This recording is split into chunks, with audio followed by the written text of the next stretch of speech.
입니다. 마지막 종목 진단해 보겠습니다. 유튜브 채팅창에 구리구리 너구리님께서 주 계좌가 아니라 서브 계좌에 GS건설을 100% 담으셨다고 합니다. 21,375원 달에 매달 꼬박꼬박 모아가고 있습니다. 제가 알기론 건설 말고 신사업으로 담수화라든지 폐기물 쪽이라든지 하고 있고 또 건설업이 마냥 불황이진 않을 것 같아서 모아가고 있습니다. 전문가님 시선에서 진단받고 싶습니다. 라고 글 주셨는데요. 오늘 종가가 21,250원, 시청자분의 매수가 약간 아래에서 마감됐습니다. 전략 주시죠.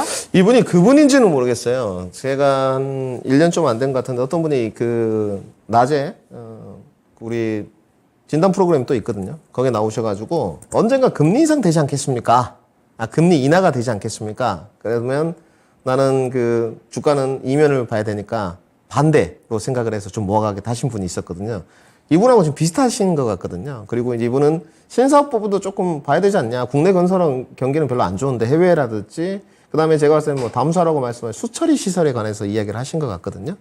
이 부분은 좀 프리미엄을 줘야 되지 않겠느냐 이렇게 이야기를 하신 것 같은데, 일단 국내는 GS건설이 별로 좋지 못합니다. 확실히 말씀드려서 다른 기업들 5대 이 건설사들을 좀 봤을 때 그렇게 좋은 편은 아닌 것 같고요.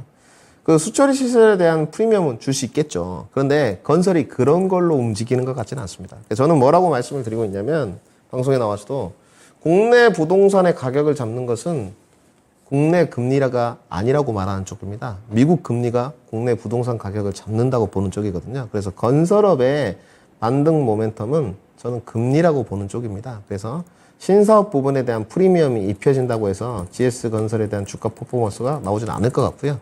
단지 모아가는 전략 서브 계좌에서 GS건설의 어떤 바닥권은 이미 형성이 됐기 때문에 저는 찬성하는 겁니다. 제가 2020년도에 은행주를 추천하고 그렇게 욕을 먹었거든요. 근데 결론은 제가 이겼습니다. 은행주 그때 제가 할 때 이렇게 말씀드렸거든요. 회사 다니신 분들 적금을 은행에 들지 말고 은행주들을 사서 2년 동안 보유해서 배당도 받고 나중에 금리가 인상으로 가게 되면 주가를 팔자 이렇게 말씀드렸거든요. 결국은 성공을 했고요. 건설도 마찬가지입니다. 지금 결국은 금리 인상 권역에서 굉장히 경기 침체로 가면서 건설업들이 타격을 받았잖아요. 그러면 결국은 금리 인하로 갔을 때 다시 한번 건설은 부흥이 될 수밖에 없어요.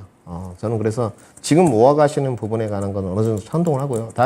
대신 기관 투자는 올해가 넘어가야 되겠죠. 주가 퍼포먼스를 좀 보여주려면. 그래서 저는 우리 시청자님의 전략은 찬성을 하고요.